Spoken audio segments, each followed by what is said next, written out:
Welcome to another broadcast of the Infidel, the news for all of us who have supposedly chosen hell over heaven, the news for the damned. Saudi Arabia has a new chief of religious police.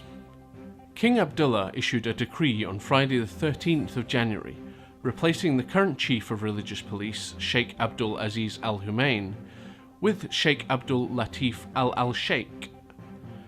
Observers claim that this is meant to represent some sort of minor reform. The new chief of religious police will be responsible for the forces that patrol the streets of the kingdom, looking for anything that could be considered a violation of Islamic law. Among the many crimes that they're meant to prevent are the meeting of men and women who are not related but are sitting together in public places.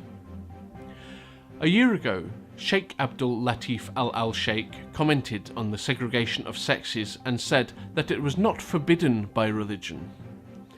He also expressed the opinion that women should be allowed to work in shops.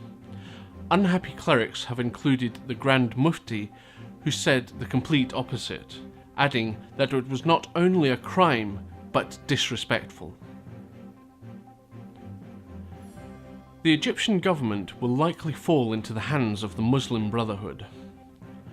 Although it has been banned from politics for many decades, the Muslim Brotherhood has always managed to keep a strong presence in Egyptian society. They did so by doing a lot of charitable and social work, and its hard work is now paying off. Although the voting is done in multiple stages, it has garnered almost 50% of the vote so far, thus placing its Freedom and Justice Party in the lead. Sadly, the biggest losers seem to be the revolutionaries who started the demonstrations in the capital a year ago. All they have received so far is 5% of the vote.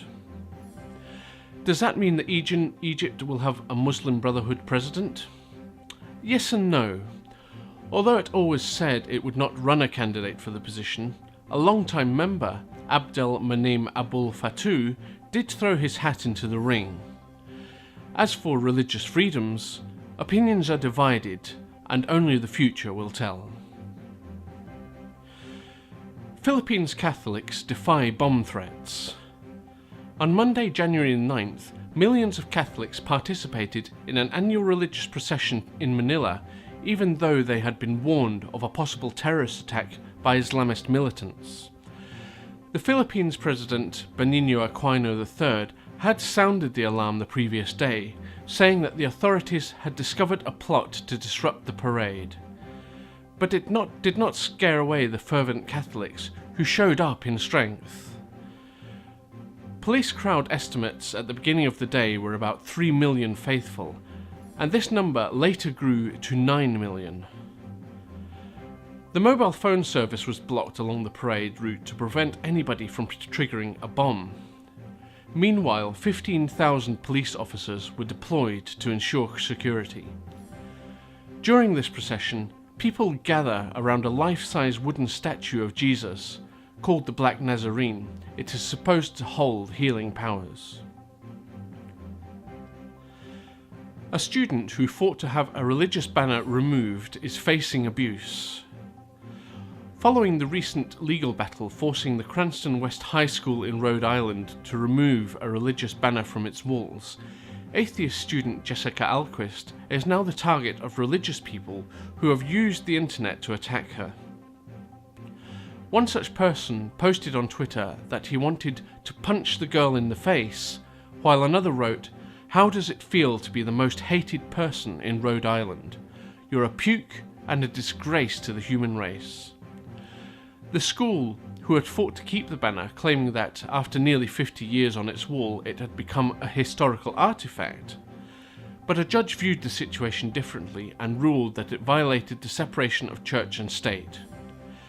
As for David Bradley, who wrote the prayer when he was a student in 1963, he expressed a lot of anger, claiming to be upset, disappointed, and outraged. It's a shame that some judge with an appointment out of a crackerjack box can make a ruling like that. The Infidel would like to end this report by quoting one line from the prayer. Help us to be good sports and smile when we lose as well as when we win. That's all the news for today. Come back to us on Friday for more news for the damned.